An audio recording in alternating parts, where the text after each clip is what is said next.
साहित्यकारों, हमारे प्रवासी साहित्य साधकों और भारत की धरती के स्पंदन से जुड़े हुए आप सभी साहित्यिकों का मैं हार्दिक अभिनंदन वंदन करता हूं। अंतर्राष्ट्रीय हिंदी छत्तीसगढ़ी एवं उड़िया भाषा साहित्य शोध संस्थान रायगढ़ और देवम फाउंडेशन बुल्गारिया की अध्यक्षा डॉक्टर मोना कौशिक के सौजन्य से यह आयोजन संयुक्त रूप से संपादित हो रहा है।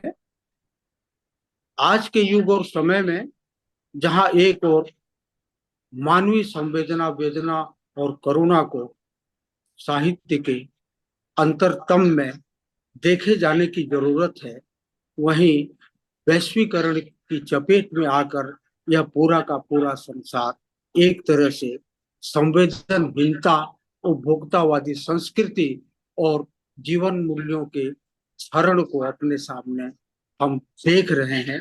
ऐसी स्थिति में यह बहुत जरूरी हो गया है कि साहित्य के वैश्विक फलक पर मानवीय मूल्यों की स्थापना के लिए शोध कार्यों से लेकर नवीन स्थापनाएं हम कर सकें।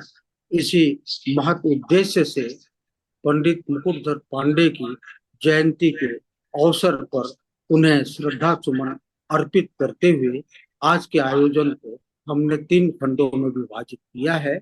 पहला है स्मरणांजलि, दूसरे खंड में है पुस्तक चर्चा। विदित हो कि 2020 के कोरोनाकालीन परिदृश्य में एक विशाल वेबिनार आयोजन के तारतम्य में हमने छायावाद के 100 वर्ष और मुकुटधर पांडे पर एक बृहदाकार ग्रंथ का प्रकाशन किया है, जिसमें 172 लेखक वैश्विक स्तर पर समाहित हैं।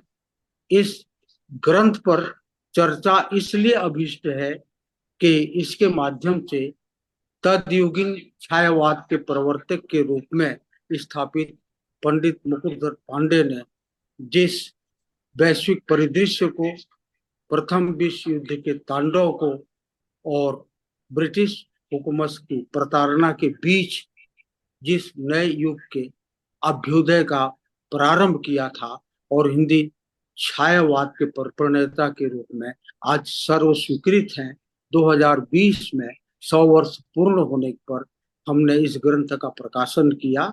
एक तरह से अनेक वादों संवादों से गुजरता हुआ वह छायावाद आज 2024 की स्थिति में जब हम पीछे पलट कर देखते हैं तो इतनी यात्राएं हमारे साहित्य ने की है कि अलग अलग चरणों की संवेदनाओं और स्पंदनों को हम देखें तो एक बात बड़ी साफ कोई कही जा सकती है कि आज जरूरत है आदमी को आदमी के लिए और आदमियत के लिए।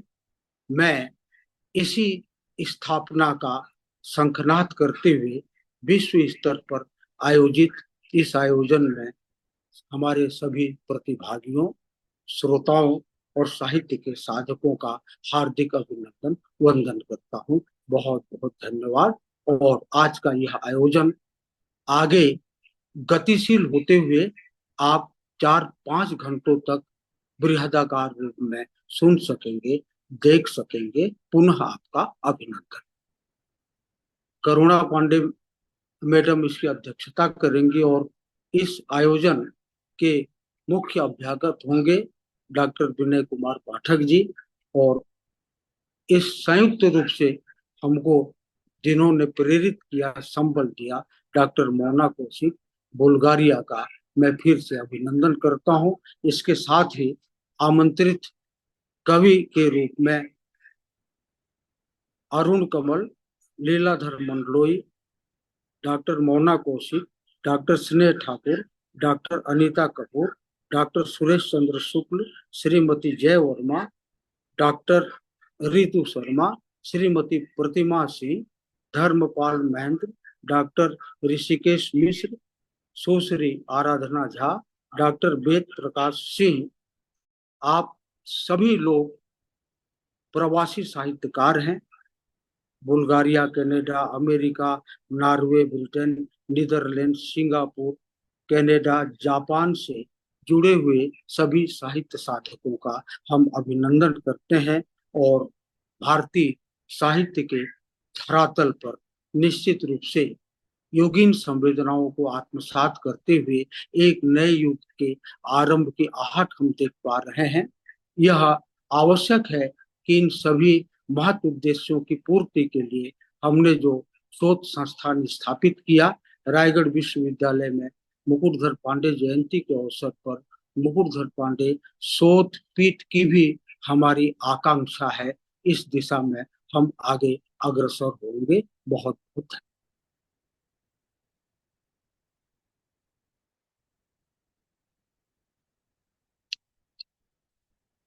डॉक्टर मोना कौशिक मैडम से आग्रह है कि इस अवसर पर वे भी इस संयुक्त आयोजन में जुड़े होने के कारण और बुल्गारिया में देवम फाउंडेशन के अध्यक्ष होने के नाते दो शब्दों से स्पंदित करें इस आयोजन को। डॉक्टर मोना कौशिक। बहुत बहुत बहुत बहुत हाँ मैडम। धन्यवाद प्रोफेसर साहब। हाँ जी। मैं जी मैं डॉक्टर मोना कौशिक, अध्यक्षा देवम फाउंडेशन, सोफिया बल्गारिया। और मेरे लिए ये गौरव की बात है कि इस अंतर्राष्ट्रीय सम्मेलन, वृहद सम्मेलन में हम सह आयोजक हैं। अंतर्राष्ट्रीय साहित्य शोध संस्थान रायगढ़ छत्तीसगढ़ के साथ मिलकर ये कार्य हो रहा है। आदरणीय प्रोफेसर मीन केतन प्रधान जी और उनके सभी सहयोगियों की निष्ठा एवं सहयोग का यह परिणाम है। आप सबको अंतर्राष्ट्रीय काव्य पाठ और पद्मश्री पंडित मुकुटधर पांडे जयंती के अवसर पर जो पुस्तक प्रकाशित हुई उस पर चर्चा के लिए आप लोगों को हम आमंत्रित कर रहे हैं। अंतर्राष्ट्रीय हिंदी, छत्तीसगढ़ी, उड़िया एवं अन्य भाषा साहित्य इस गंभीर और वैश्विक विषय को लेकर प्रोफेसर मीन केतन प्रधान जी ने कल्पना की और उसे यथार्थ रूप भी दिया। यह सरल कार्य नहीं है, लेकिन आप सभी के सहयोग और आप सभी ने जिस प्रकार से हमारी प्रार्थना स्वीकार की उसके लिए हम आपका हार्दिक अभिनंदन करते हैं, आभार प्रकट करते हैं और आपका स्वागत है। नमस्कार। बहुत आभार मैडम। आपने हमारे महत् उद्देश्यों को सारगर्भित रूप से रेखांकित किया। अब मैं इस आयोजन को गति देते हुए इसके मंगलाचरण की ओर अग्रसर होता हूँ और उससे सभी साहित्य साधकों, साहित्यकारों को जोड़ने का आग्रह करता हूँ। बहुत आभार। बहुत